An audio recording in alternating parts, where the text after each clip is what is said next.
Kita jumpa lagi teman-teman. Jadi di video kali ini kita akan lanjutin series nabung saham kita rutin setiap bulan ya. Dan untuk kali ini saya akan nambah saham baru ya. Cuman sebenarnya ini bukan saham baru ya.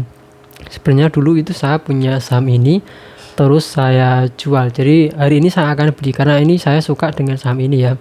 Nah, saham baru yang saya maksud di sini adalah saham MIDI ya, teman-teman. Jadi di sini kemarin itu saya baru nambahkan saham MIDI. Cuman ini saya belinya itu cuman di 4 lot kalau nggak salah, atau 3 lot ya, 3 lot aja.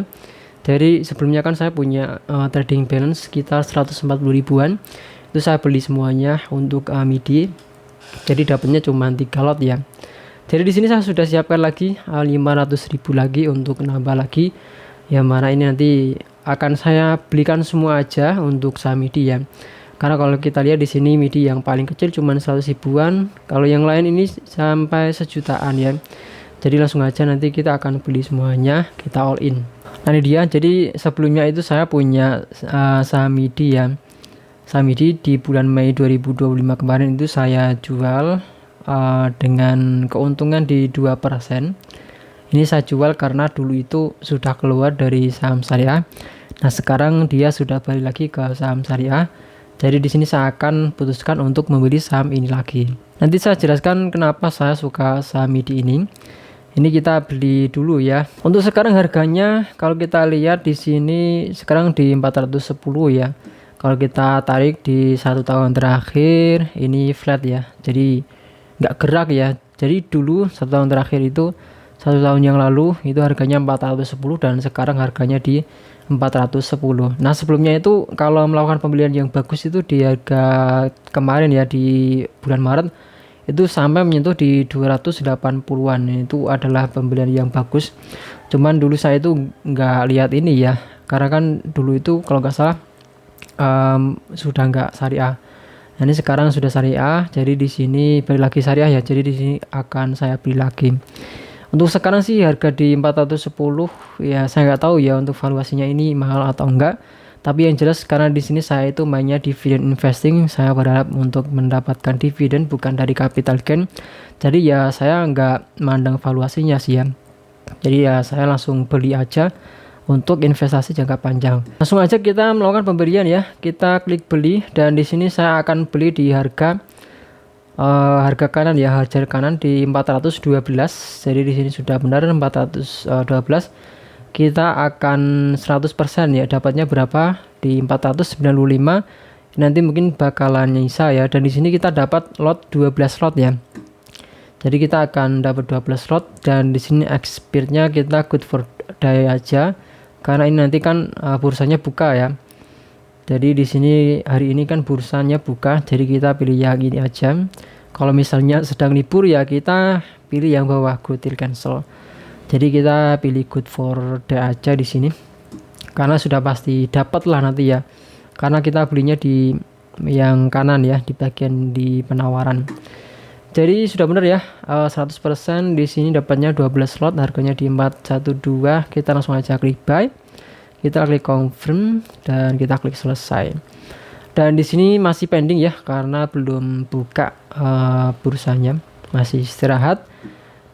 Di sini sisanya cuma 26.000 rupiah. Nanti kalau misalnya sudah dapat berarti ini 3 tambahan tadi berarti jumlahnya di 15 slot ya. Jadi langsung aja kita update.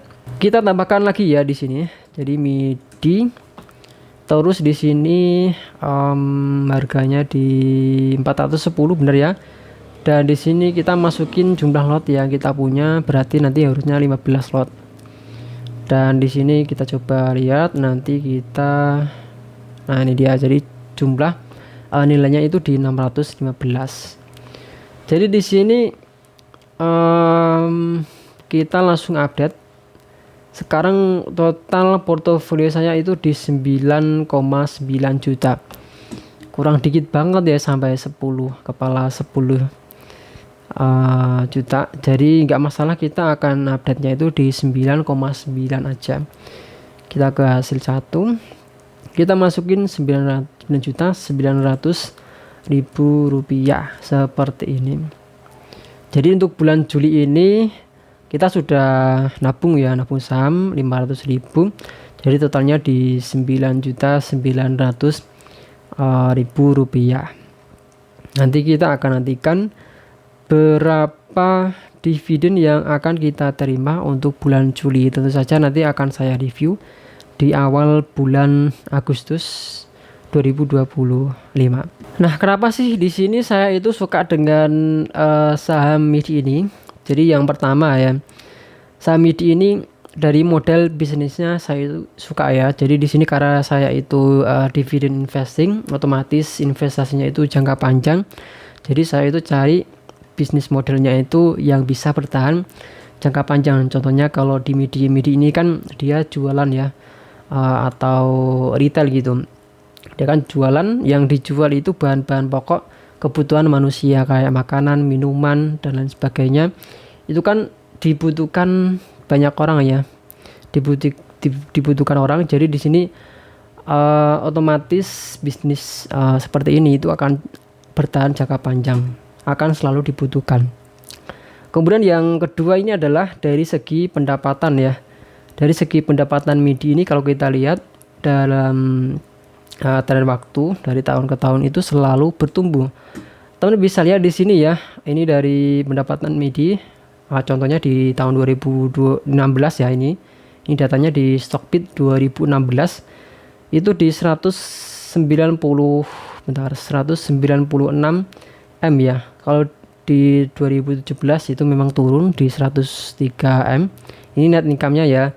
Lalu di 2018 dia naik 160 M, terus di 2019 naik 203 M. Di 2020 ini turun di 200 M, tapi turunnya itu kecil banget ya, cuman 3 M aja. Dan kalau kita lihat di tahun 2020 itu kan ada pandemi, jadi pandemi itu sangat berpengaruh ke emiten-emiten lain ya. Tapi kalau di MIDI ini pengaruhnya cukup kecil ya.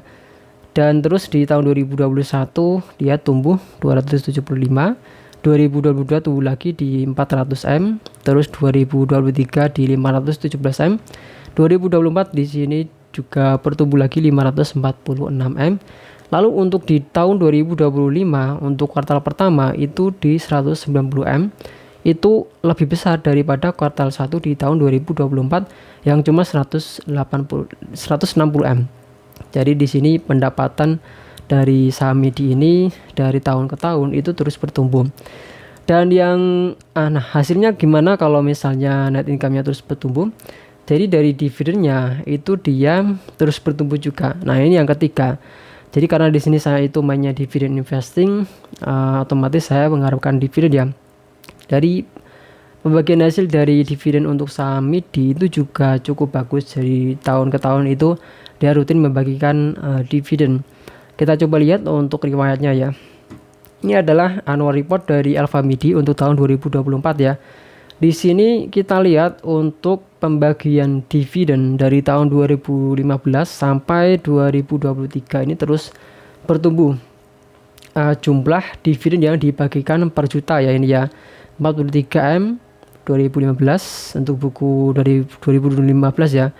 2016 di 59 M, terus di sini memang turun 30 M, tumbuh lagi 47 M, 61 M, 60 M, terus tumbuh di 82 M, dan 2022 119 M, dan 2023 155 M. Dan untuk tahun buku 2024 kita coba cari tahu dividen MIDI 2025 berapa M, berapa miliar. Nah, ini dia muncul ya, dividen yang akan dibagikan PT MIDI Indonesia itu di 2025 ya.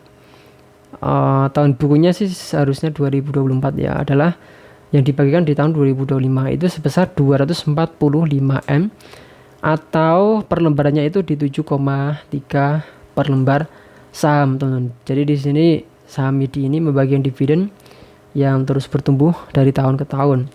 Di bawahnya muncul kok di Stockbit ini ada ini dia dividen ya. Bisa teman-teman lihat di sini dividennya dari 2, 1, 1, 2, 2, 2, 4, 4. Kemudian di tahun 2025 ini 7.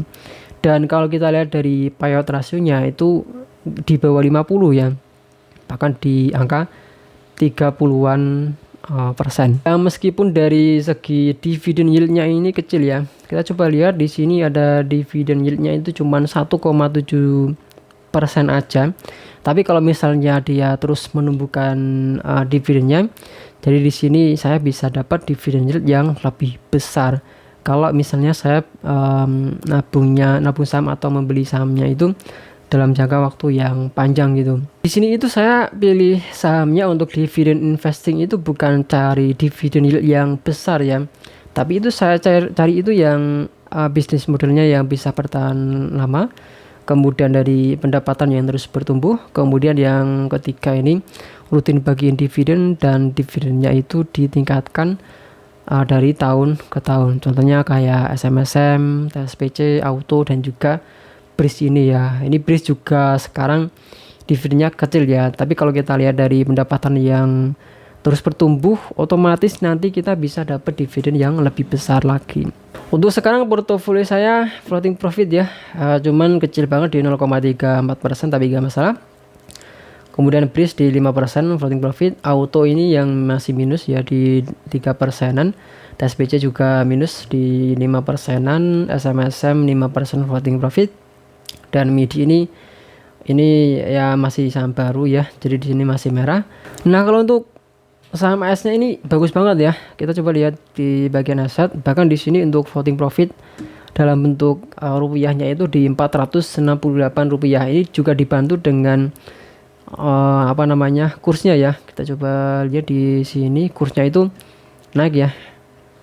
Sebesar kalau yang sebelumnya itu kisaran di 16.100-an. Tapi sekarang kurs dolar ke rupiah itu di 16.300-an. Makanya di sini kalau kita lihat floating profit untuk dalam bentuk rupiahnya itu cukup besar di 470 ribuan. Kalau dari segi aset di sini floating profit di 10% ya, ini juga besar. Itu didominasi saham TSM ya atau TSMC. TSMC ini sampai 36%, hampir 40% ya. Dulu itu kalau nggak salah yang paling merah ini ya 10%-an, tapi sekarang dia naik lagi ya. Bahkan kalau kita lihat dari 1 tahun terakhir itu di berapa? 1 tahun terakhir di 40% ya. Jadi pas pada saat di harga 150-an, 140-an itu saya beli teman-teman. Dan sekarang harganya itu terus naik seperti ini. Jadi makanya di sini saya floating profit sampai 30%. Kemudian Apple minus di 0,1%, Home Depot di 4,74%. Lalu Mastercard floating profit di 7%-an, Waste Management di 5%, Visa di 11%, S&P Global di 9%. Jadi untuk saham AS ini aman lah ya, banyak yang hijau. Jadi itu dia teman-teman untuk updatean kali ini. Di sini saya cuma nambahkan MIDI aja ya. Ya, semoga aja nanti kita bisa dapat saham baru lagi yang bagus ya. Cuman 5 ini sudah banyak sih sebenarnya, apalagi untuk saham AS juga udah banyak ini. 1 2 3 4 5 ada 7 ya. Kemudian di sini juga ada 5, udah 12 saham yang saya beli. Jadi di sini kayaknya tinggal memperbanyak lot aja sih ya. Karena di sini kecil-kecil sih masih ya. Bahkan kalau kita lihat untuk saham AS cuma di ratusan ribu ya, nggak ada 1 juta. Jadi ya itu aja sih, nanti kita akan tambahkan lagi. Jadi ya itu aja teman-teman untuk video kali ini, semoga bisa bermanfaat dan bisa jadi referensi buat teman-teman. Dan tentu saja disclaimer ya, di sini saya sama sekali nggak ngajak teman-teman untuk membeli saham apa yang saya beli, karena ini pure ini untuk saya sendiri ya. Jadi kalau misalnya teman pengen beli saham silahkan melakukan riset sendiri. Tadi ya, sampai jumpa di video berikutnya.